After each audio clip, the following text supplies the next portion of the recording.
こんにちは、ペンタロウです。ホンダの新型 CB400 スーパーフォアが各地のモーターサイクルショーで展示されて話題になっています。今回は新型のスペックや価格の見込みと既存モデルの素晴らしいフィーリングや買われ点などについてまとめてみます。1、新型 CB400 スーパーフォア。モーターサイクルショーで展示されていたので現物を見たり触ったりした方もいらっしゃると思いますが、ここのエリアが随分盛況で触れる車両には行列ができていて順番待ちも大変そうでした。全体の外観は造形を既存モデルに似せているようでパッと見の方向性は近いです。現行 CB1000F とも近く従来型よりシャープというかカクカクした感じですかね。おおむね現代のバイク感という印象です。ヘッドライトはヤギの目みたいな横一本線が入っていますが、最近のホンダの丸目はこういう感じでうちの CB250R も似ています。エンジンの見た目も今風でメカメカしい感じではなくつるっとしています。既存モデルはフィンもあって重そうな感じでしたが、見た目にも軽量コンパクトに見えるようになっています。液パイは CB650R のレイアウトに近く、右から見ると綺麗に4本揃っています。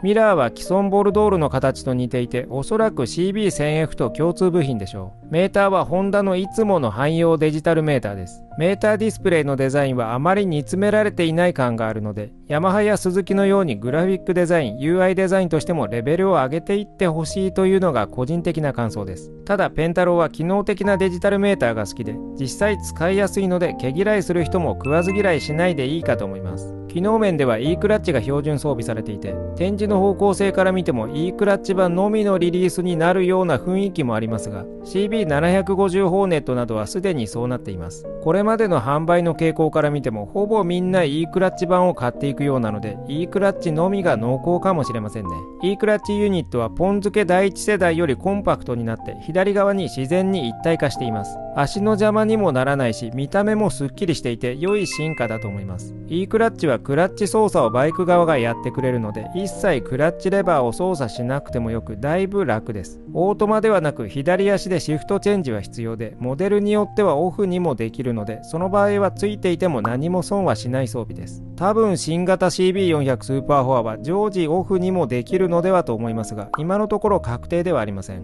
リアサスペンションはモノショックです。わざわざ性能の劣るツインショックを好む人も少数派ですが、こだわる人たちには生きた化石のトライアンフやモトグッチがあります。フロントサスペンションは倒立フォークですが調整不可のようです。川崎 ZX4R は性能の高い SFFBP なので、この辺りを見ても新型 CB400 スーパーフォアはハイスペックを求めてはいないことがわかります。ということは値段設定も読めてきますね。価格設定については後ほどまとめます。中国で発売される CB500 のエンジンスペックは、最高出力 71.8 馬力、最大トルク 47.1Nm。既存モデルの CB400 スーパーフォアは最高出力56馬力、最大トルク 39Nm となっているので、500と400の違いもありかなり大きい差になっています。これを見ると新型の500が400になっても既存モデルよりパワーはありそうですね。川崎の ZX4R は最高出力77馬力、ラムエア加圧時80馬力、最大トルク 39Nm と500との排気量差をものともしないピークパワーにビビります。トルク差は適正です。もろもろから推測すると、最大トルクは ZX4R より高めの 40Nm ちょっと、最高出力は60馬力いくかどうかというバランスになりそうです。身も蓋もない話をすると CB650R は103万4000円ですが、最高出力95馬力、最大トルク 63Nm となっていて、スペックの話をするなら CB650R を買う以外の選択はないので、数字は気にしない方が良いと思います。そして価格ですが、現在は未定です。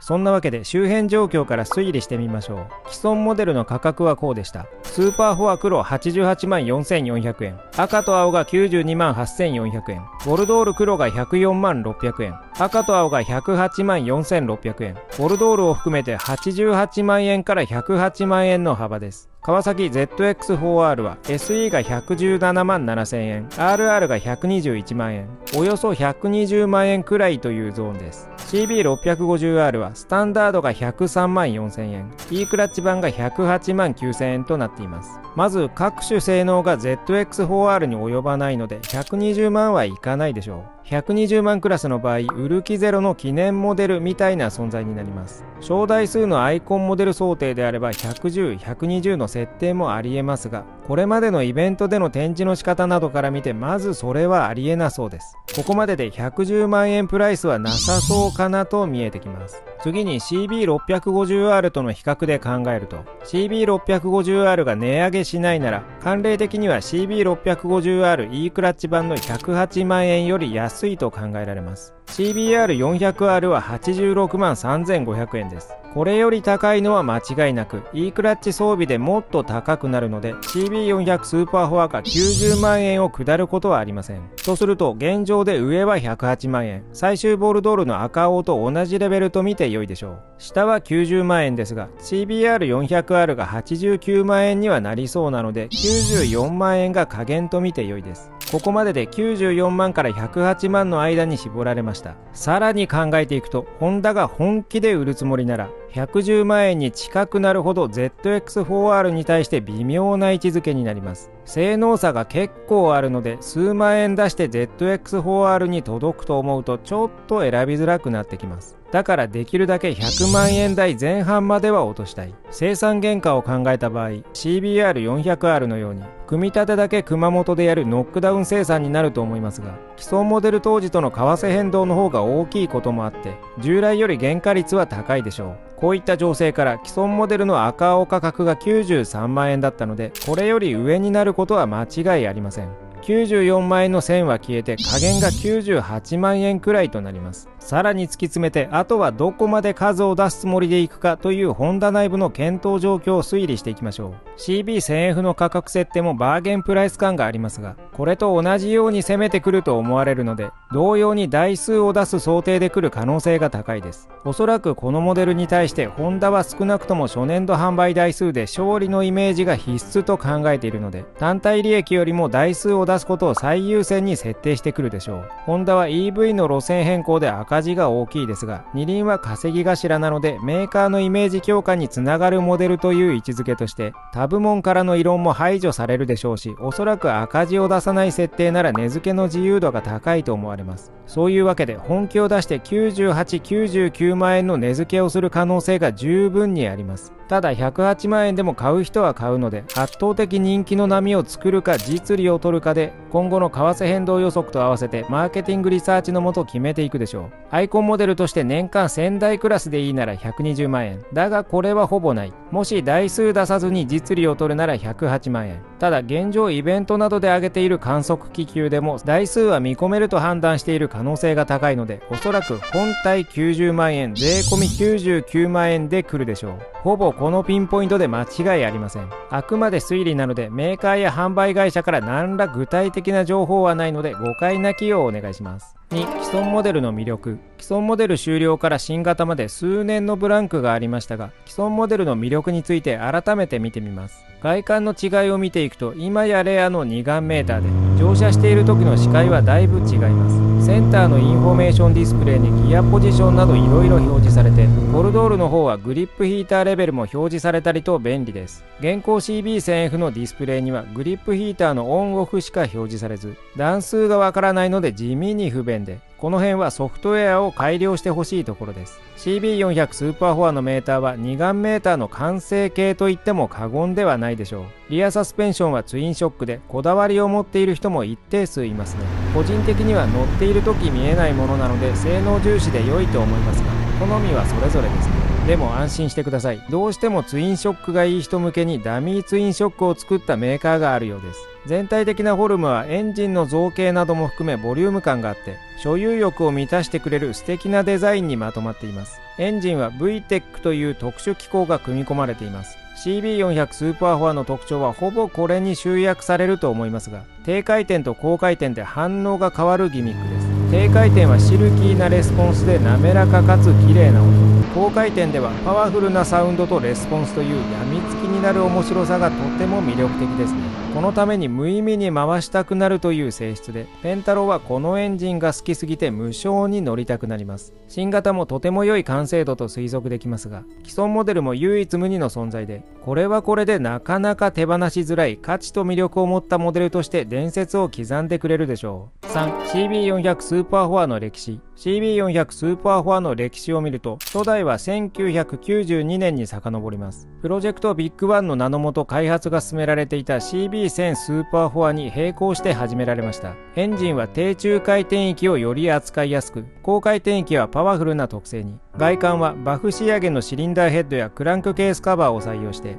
冷却フィンを施すことで造形美が演出されています。力強く心地よいエキゾーストサウンドと質感の高さを目指して、オールステンレス製のエキゾーストパイプとマフラーを採用と、全てにおいてこだわりの設計をしたモデルとして登場しました。1995年3月発売バージョン R。よりスポーティーな走りを求める人に向けて開発したモデルで、エンジンとフレームを改良してビキニカウルを装備。1996年3月発売バージョン S。ブラックのエキゾーストパイプにアルミ製サイレンサーを装着したスポーティー仕様。そして1999年2月発売ハイパー VTEC。当時の先進テクノロジーを駆使したホンダ独自技術のバルブ制御システムハイパー VTEC を搭載。6750回転を超えると1気筒あたりのバルブ作動数を2バルブから4バルブに切り替える機構で、低中回転域から高回転域まで力強い出力特性を実現して燃費の向上も図りました。2002年1月発売ハイパー VTEC2。ハイパー VTEC をさらに進化させて、2バルブから4バルブに切り替わるタイミングを6750回転から6300回転に変更。2003年12月発売ハイパー VTEC3。6速のみバルブ可変タイミングを変更することで、高回転域までスムーズで扱いやすい出力特性を実現しました。2005年3月発売スーパーボルドール。日本における高速道路2人乗り解禁に合わせてハーフカウルを装備したボルドールが追加されます。2007年12月発売 ABS。キャブからインジェクションに変更され、進化したバルブ制御システムハイパー VTEC レボを搭載。スロットル回路を検知する機能が追加され、加速時などスロットル回路が大きい場合は瞬時に4バルブへ切り替わり、軽快な加速と伸びのある出力特性を発揮できるようになりました。2014年3月発売カラーチェンジと小変更。所有欲を満たす伝統のスタイリングと市街地走行からツーリングまでの幅広い用途でさらに扱いやすく楽しく走行できるモデルに。そして2019年、この流れを組む CB のファイナルモデル。ファイナルのエンブレムはつきませんでしたが、規制をクリアせず生産終了することが決まり、一旦終焉となります。黒、赤、青の3色でどの色も魅力的でした。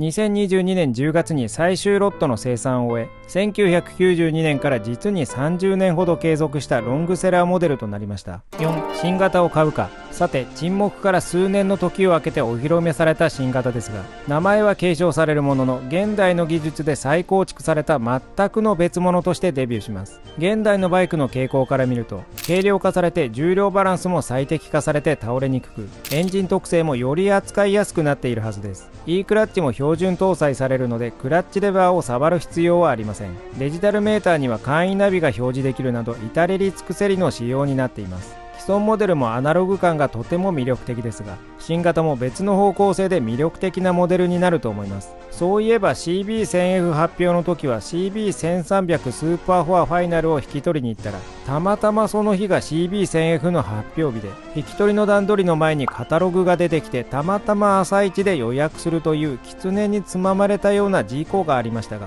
今回も他の車両の用事で行った時たまたま発表があったりすると危ないですね。ペンタローはうっかり買わないように気をつけたいと思います。乗る機会があったら既存モデルと比較してみたいと思うので、よろしければ高評価、チャンネル登録、ハイプをお願いします。ペンタロー LINE スタンプもあります。ラジオチャンネルでバイクの小話、メンバーコンテンツでプライベートな話をしているので、よろしければそちらもご覧ください。じゃあまたねー。